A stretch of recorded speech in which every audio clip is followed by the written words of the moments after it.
Welcome to another day in Mawlamyine, and in fact this is my last day here. I'm leaving tomorrow morning, 7:30 in the morning. A share taxi is coming to pick me up at my guest house. I'll tell you about that in a minute. My plans kind of changed a little bit because of the credit card fraud that I mentioned in the title, and it's a true story. I'll tell the story here. Maybe it can be a cautionary tale for other people.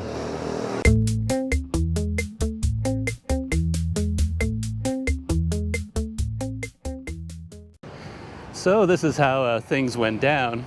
My visa for Myanmar is expiring, and my plan was to go from here, take a share taxi to the border with Thailand, cross over the border, and when I'm there, I can apply for another tourist visa for Myanmar, an e-visa. You can apply for that online. So I was going to cross the border, spend a couple of days there, get the e-visa, and then come back into Myanmar. Simple.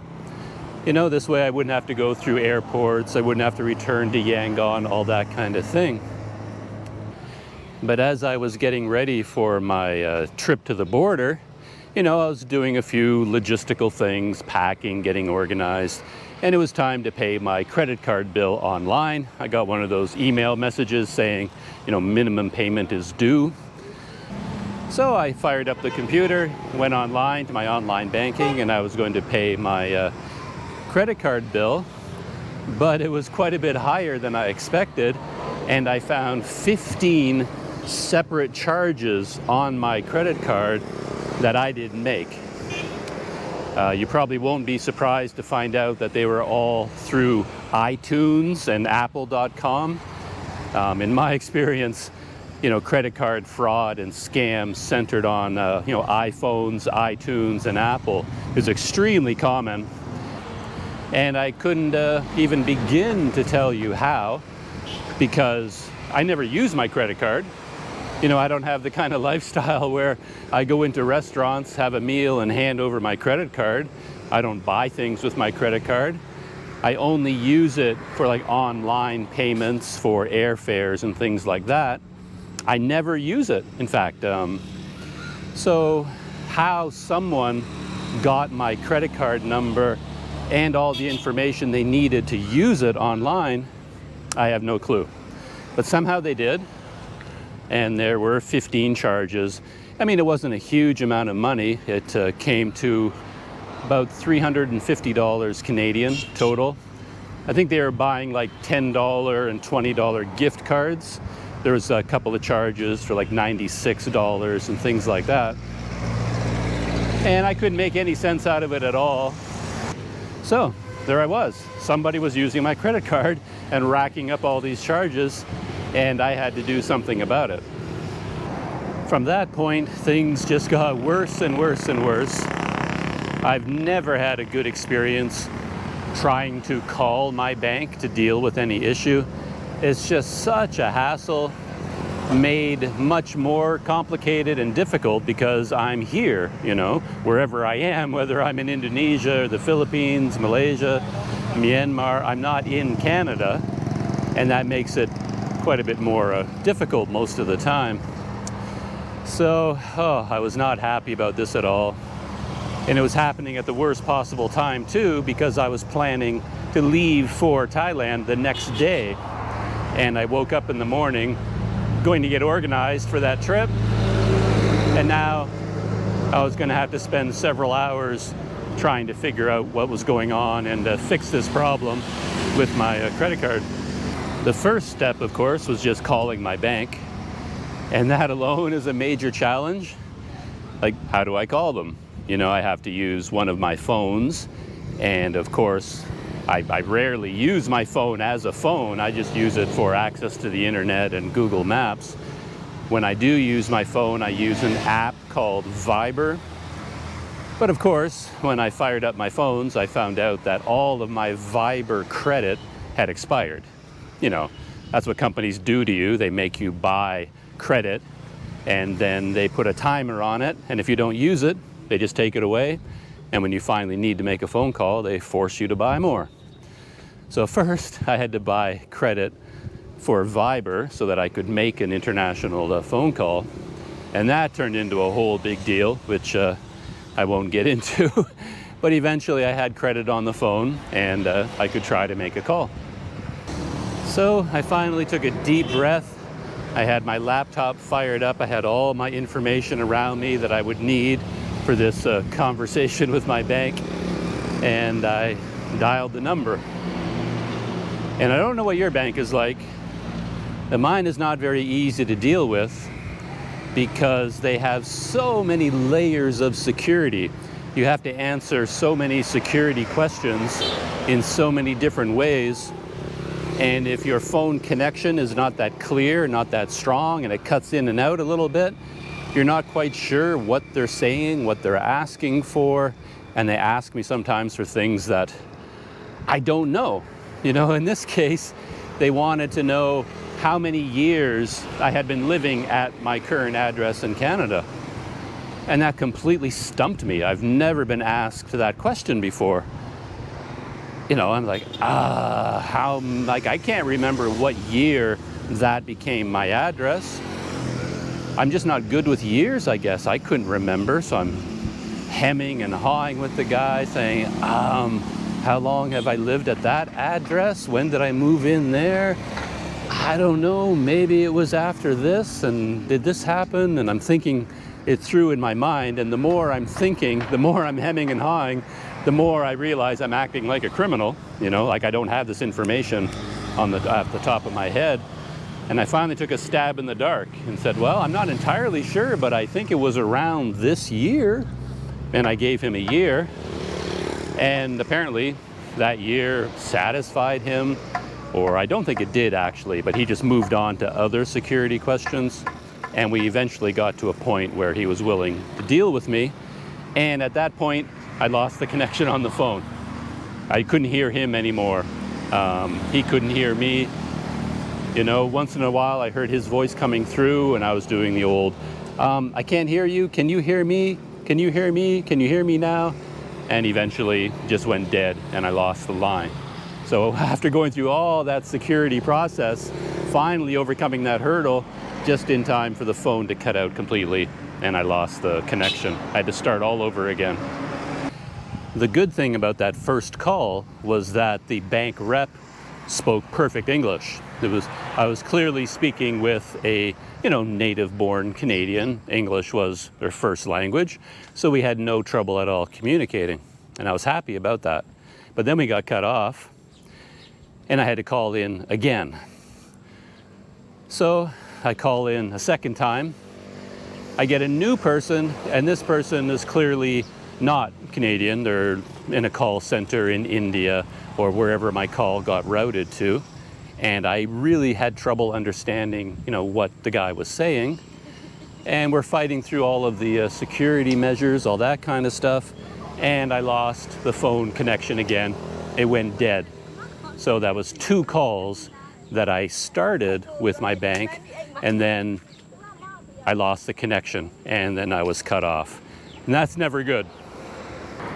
By this point, I've decided that it was not a good idea to make this call from inside my room at the guest house because my phone didn't have a very good connection in the room because of all the thick cement walls and that kind of thing. So I didn't really want to do it. This was going to be a huge hassle, but I figured I'd have to relocate to the guest house lobby, which is open to the street, and I thought maybe I could get a better connection out there. And that, of course, causes a big problem for me because my computer does not have any battery power. So that means I have to unplug my computer. The whole thing just shuts off instantly, shuts everything down. And then I have to bring all of my cords and adapters and extension lines, everything I need, to the hotel lobby, ask them, do you mind if I plug in my computer out here and get set up like I'm developing a real estate business or something in your lobby? And then I have to try and make this phone call in a public space with traffic, going by on the road outside. It was just not ideal, to put it mildly, but I really had no choice. So I go out there, I do all that, I get everything set up, I have to turn on my computer from scratch, it's got to reboot, I've got to log in, got to log back into my bank account. I've got to open up the, my account so that I can see what I'm, all the fraudulent charges that I need to talk to them about. This takes a very long time. I finally finish all this, and I decided to do a test call, and I called my brother in Canada just to make sure that the phone was working. And somewhere in there, the light bulb went off. I stopped being such a total dummy. Or maybe I wasn't being a dummy. Maybe this is something that, people just don't know. Anyway, I didn't realize it, but even though I had a data plan and a SIM card, my phone was using the guest house's Wi-Fi to make the phone call. And their Wi-Fi signal was extremely weak and irregular and inconsistent. And that's why I kept getting cut off. I was like, oh, that's what's going on. So in order to force my phone to use the data plan and the SIM card connection, I had to turn off Wi-Fi, which I didn't know. I just assumed the phone would use my data plan and my SIM card. I just thought that would be the natural thing to do. But apparently the natural thing is it uses Wi-Fi first, and the Wi-Fi was horrible. So now I turned off Wi-Fi, my phone switched over to the SIM card and the data plan, and suddenly I had a clear, solid phone connection through Viber. And had I done that from the beginning, I wouldn't have had all these problems. But hey, I didn't know any of this. So I'm all set. I make my third phone call. I get a third person, of course, on the other end of the line. Another non-native English speaker that I have trouble understanding. And of course, that person sees on the record of my, online account with this bank that 2 phone calls have been made, and they both got cut off in the middle of the security process, and that was very suspicious. So now he's telling me this, sir, we have had 2 phone calls on this account, and we feel there's some fraud going on. And so of course I'm telling him, yeah, that was me. I called you 2 times, and because of the phone connection, I got cut off both times. But of course, now that he's been triggered, I've triggered the security system to an even higher level, and he hits me with security question after security question after security question. It's like, oh, you say you are, Douglas from Canada. Can you stand on your head, twiddle your thumbs, and sing the Canadian national anthem backwards? He's asking me for all this information. He's like, okay, can you give us the date of this? Okay, now what are the 6 numbers beginning from the 3rd digit in from the left side, but not going all the way to the right side? And I'm like, you wanted how many digits? 4, 5 digits? The last 5 or the 5?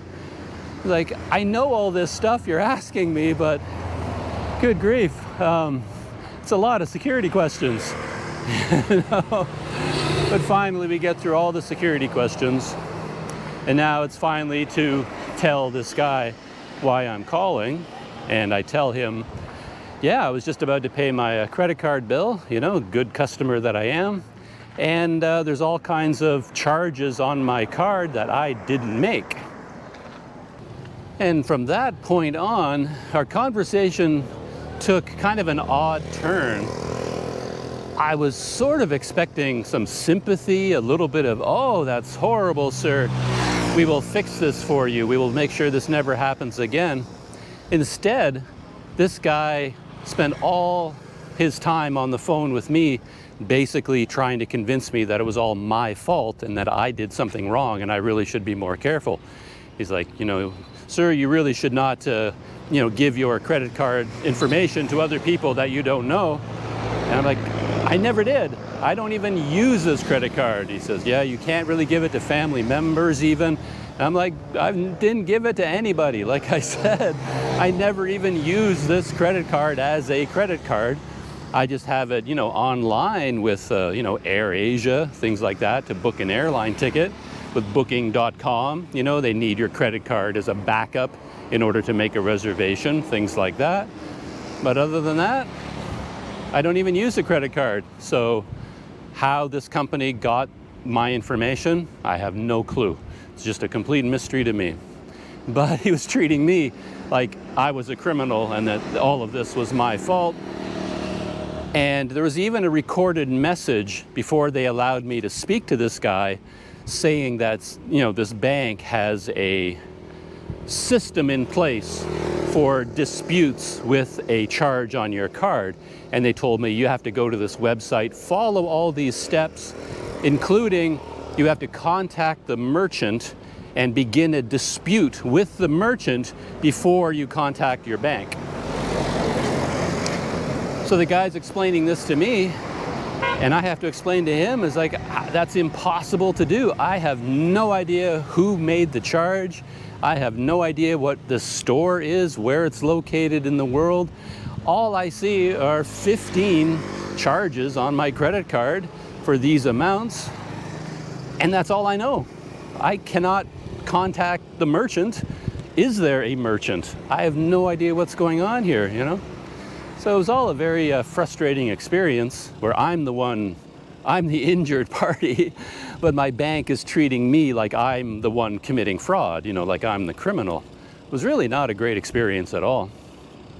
Things did get a little bit better from there because, I mean, it was hard to understand what the guy was talking about, but it seemed like they accepted my story that I had nothing to do with these charges, you know. I got the impression that they see a lot of credit card fraud surrounding iPhones and iTunes and Apple. It must be very, very common. So as soon as he saw 15 charges in a row, all within a few days of each other, all through iTunes, he's like, yeah, we see this all the time. And so we'll take care of that. Though he did read me this long, complicated document. He said he was legally required to read to me. And in all the points that he read, it was very clear that everything was on me. So they basically, the main point was, I am responsible for all charges on my card.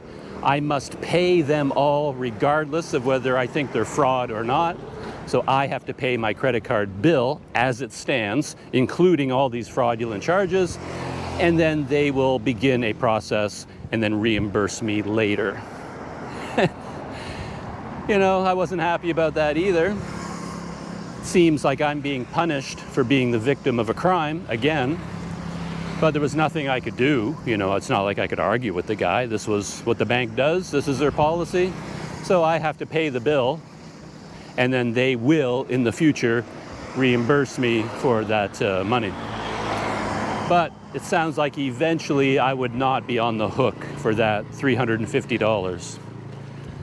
But believe it or not, all of this is just a prologue. The real story begins now. And the real story, as it pertains to me in my life right now, is that he canceled my credit card. Like flat out, it's gone. You no longer have a credit card, sir. It's canceled. And me being a dummy and never having had this experience before, I didn't know that this was the standard procedure. I thought in my dumb brain that my bank would block this person who's using my credit card, somehow, you know, somehow block them from using it, and then life would go back to normal, but that's not the way it works. Apparently, you call your credit card company, report fraud on your card, boom, they cancel the card. It's just done. The second you make that call, your credit card is gone and there's nothing you can do about it. It's just the way it goes. Call them, hi, there's been some fraud charges on my credit card, boop, canceled, card's gone. I didn't know that. Had I known that, I might have done a couple of things differently.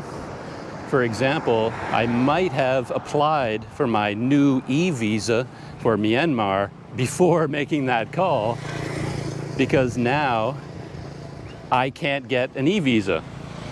You know, my plan was to go to Thailand, cross the border, apply for the e-visa, get it, come back in again. But now I don't have a credit card. Credit card's gone. So I can't apply for the e-visa anymore because you have to pay for that with a credit card. So my entire plan of going to Thailand and then coming back in is gone. That was an unpleasant surprise. I wasn't expecting that at all. This might not be a huge problem for a lot of regular people out there, because if you lose one credit card, you just use your other credit card. But unfortunately, at the moment, I only have one credit card. And now, of course, it's been canceled, so I have 0 credit cards. That's just kind of what happens, I think, when you spend as much time overseas as I have. Because, I mean, I was living and working in Taiwan, for example. I had a job and a work visa and bank accounts. I had all that stuff. But they would not allow me to get a local credit card because I'm a foreigner. Can't get a credit card. Before that, I was in Korea. Same thing. You cannot get a credit card. You can only get a credit card in your home country. At least I was never able to get one. And I used to have 2 credit cards. This was a long time ago, though, years and years and years ago. And I remember getting this phone call from the credit card company. I can't even remember what I was doing at that time. I was traveling. I had, quit my job, whatever job it was, and I was traveling, and I had not started a new job yet. But anyway, this credit card company called me out of the blue and said, yeah, we're just going over our records, and we'd like to confirm a few things about you and your account. And on my account, my employer was listed from when I got the credit card. So they said, are you still employed with such and such company? And I said, no, actually I don't work there anymore. And they says, oh, okay, we can update that for you. What is the name of your new employer? And I said, I'm currently unemployed. I don't have a job right now. And they said, well, sir, if you do not have a job, we can't issue you a credit card. And they canceled my card on the spot over the phone. They found out that I didn't have a job, and they just canceled the card right then and there. So that's how I ended up with just one working credit card until yesterday, that is. Now I have 0 credit cards. It is not all gloom and doom, though, because I still have the credit card. They just canceled my old one, and they have to send me a new one. But it'll take them about a week to do it, and then they will send it to my address in Canada. And it's an address that I share with my brother, and he will get it in the mail, and then he will send it on to me. But basically, until I get that new credit card up and running, I have no access to anything online. I'm basically cut off. I can't apply for an e-visa. I can't use a lot of, like online hotel booking, because they need to back up your reservation with a credit card, and my credit card will show up as, canceled on their records.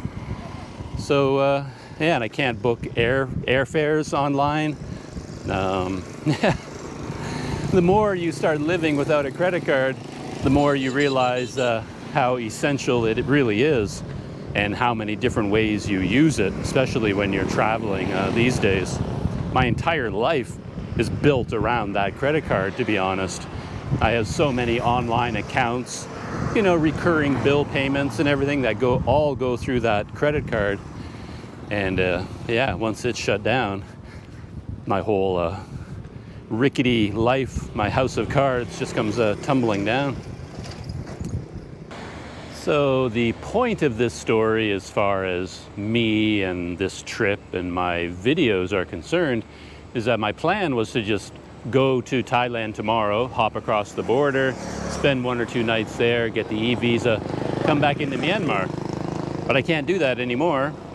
So I have a choice. I can cross over into Thailand and then stay kind of near the border area for as long as it takes to get my new credit card and get it all authorized and up and running, and then apply for the e-visa at that time. Or I can hop on a bus and or a flight for that matter, go to Bangkok, go to the Myanmar embassy and apply for a visa in person where I pay in cash, and then go back into Myanmar that way. So that's the choice I'm facing right now, whether just to hang out in Thailand, wait for my new credit card, or make the journey to Bangkok and go to the embassy to get my new visa. I'm leaning towards just staying in the border area. I'm hoping it won't take that long to get my new credit card up and running, and I don't really need to go all the way to Bangkok. That's kind of this whole situation. The credit card fraud and losing my credit card is one of the downsides to living something of an irregular life. But a positive side to it all is that it doesn't really matter to me, you know, whether I spend a week in the border town in Thailand or whether I hop on a bus and go to Bangkok. It doesn't really matter to me one way or the other. It'll all work out in the end, you know. But yeah, modern life, you know, it can be complicated, can be confusing, and I guess part of the cautionary tale for other people might be to know that if there is fraud on your credit card, you have to realize that the second you report it, your credit card has now been canceled. So before you make that call, you should think about whether there's anything you need to do with that card before you call your bank. Because the second you make that call, credit card is gone. So if you're in the middle of booking a flight or you're going to book a hotel in the next town or anything, get an e-visa, do all that first. Get that finished, use your credit card, the power of your credit card to do all of that. Then call the bank, report the fraud. Because, as I said, the second you report it, you are a person with no credit card. And these days, that's like cutting your legs off. I mean, it's really makes you kind of a helpless person. Another lesson in life that I've learned. Yeah, like I said, this has never happened to me before. I've never had a problem with a credit card before. This is the first time in my life. Wish I knew how it happened, but I guess I'll never know. So that is the end of my credit card fraud story. And the upshot of it is that I don't know what I'll be doing after I cross the border into Thailand. Play that by ear. Tomorrow morning, a share taxi is coming to pick me up at my guest house. It's really kind of cool that my guest house can easily arrange this for me. I spoke to them about it. They do it all the time. They make one phone call. Yeah, we got a foreigner who wants to go to the border. 7:30 in the morning. Okay. And it cost 12,000 kyat one way. They take you right to the Friendship Bridge, like right to the immigration and customs checkpoint before you cross over into Thailand over the bridge. And yeah, 12,000 kyat is about $8 US. And I have no idea what the share taxi is going to look like. And I don't know who the other passengers will be, other foreigners, local people going to Thailand. I have no idea. So it'll be an interesting experience. The trip, I'm told, can take between 4 and 5 hours to get there. And I'm told that the road is pretty rough. But there hasn't been much rain lately, so yeah, it should be okay. Yeah, looking forward to it. Border crossings are always a little bit stressful, of course.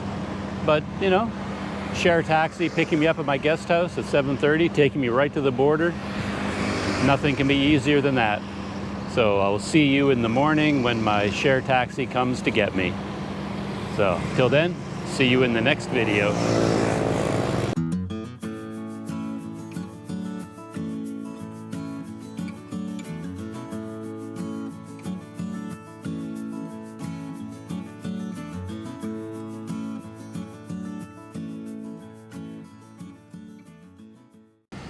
There goes one of those sand and gravel dredging boats that I keep seeing around here and find so fascinating. I was chatting with the owner of my guest house about those boats, and he told me something quite interesting. He said that these boats, they are dredging for gravel, for, you know, small stones from the riverbed, and when they are full of stone, they head down the river, and out in that direction there are large ships waiting for them, and they unload all the stone from these ships to the big ships, and those big ships are going to Singapore, and they're using all the gravel from the river to reclaim ocean from around Singapore. There's several projects there where they're building land out in the ocean to increase the land area, and they're building, these big housing and office and development, business developments out on these artificial islands, basically artificial peninsulas that they're building in Singapore, and that's where all this gravel is going. So I thought that was kind of interesting. One last thought about this whole situation, because it does occur to me that all the problems I'm facing with the e-visa for Myanmar, my credit card, not being able to apply for the e-visa, all of that is largely my own fault, because I, once again, procrastinated. It's the most evil thing in the world, procrastination. It's probably my biggest fault. I've been thinking about applying for the e-visa for the last 2 weeks, thinking I should apply for the e-visa. I should do it. I'll do it tomorrow. I'll do it tomorrow. I keep delaying it and delaying it and delaying it because it's a bit of a hassle, and for other reasons I never quite got around to doing it. And I finally thought, I'll just wait until I get into Thailand and then I'll apply for the e-visa. And of course now I can't because I lost a credit card. And it's all because I procrastinated. I could have applied for the e-visa a week ago and I'd already have it and I'd have none of these issues. So it's all my fault. Procrastination. It's a really bad habit. I've had it my whole life and I've never been able to shake it. It's caused me so many problems I can't even tell you. Boy, gotta stop being a procrastinator.